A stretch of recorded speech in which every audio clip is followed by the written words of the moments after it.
All right, as we continue on with perimeter and area, this time we're going to look at something called similar figures. Now, this is different than congruent. So, we have a lot of previous experience and knowledge with congruent. Now we're going to show similar. So, how you use similar is this symbol. So, again, remember when we used congruent, it was an equal sign with a squiggly on top. Now we're just going to use a squiggly to mean similar. And so the difference is while congruent is exactly the same, similar figures have the same ratio. So they have the ratio to their sides, they have ratio to their perimeters, and they have ratios of their areas. So using these ratios, again, not congruent, not the same, using these ratios, we can determine certain things. So in this triangle, again, the order matters of the letters. ABC is similar to triangle DEF. Find the indicated ratio. So again, I see that BC is my second and third letter. That means it's going to correspond to EF. So the ratio from red to blue, so red on top, blue on bottom, would be 8 to 12, and we could reduce that to 2/3.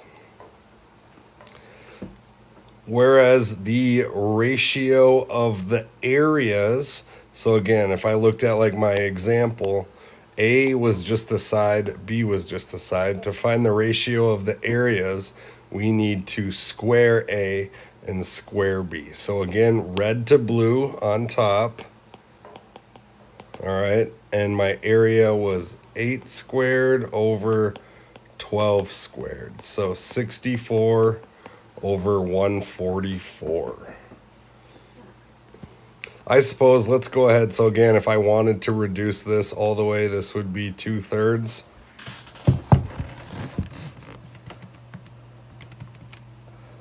I'm guessing that both 8 and 64 have, both 64 and 144 have a 16 in common.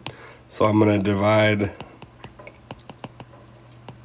and I can get a simplified ratio of 4/9. So again, depending on what the question's asking you, depending on what your answer choices are, is what your area or what your ratio will be. Find the ratios of the side lengths with the given ratio of areas. So again, we're going to take our two sides and set them equal to each other. So I'm going to say, all right, this is like saying 324 over 225. So if I just want the sides, my goal is to just get A over B. I need to take the square root of both the top and the bottom. So you might recognize, maybe not 324, but 225 you might recognize as 15. So again, my ratio would be 18/15 would be the side lengths. And again, I could simplify that by dividing both sides by 3 and getting 6/5. So if it asked for a simplified ratio, I could say 6/5. If it just asked for the side lengths, I would say 18 and 15. Use a proportion to find the missing area. So the first thing I notice is that I have two corresponding sides, and I know what those values are. So again, I'm going to say my shaded triangle is going to go on top, and my unshaded, my light triangle is going to go on the bottom. So I'm going to look at those side ratios, and I know that I could simplify this to get 11 over 9. And we know that from above, the ratio of perimeters or the ratio of sides is A over B, but the ratio of the areas is A squared over B squared. So I do also know the ratio or I do know what the area of this light triangle is.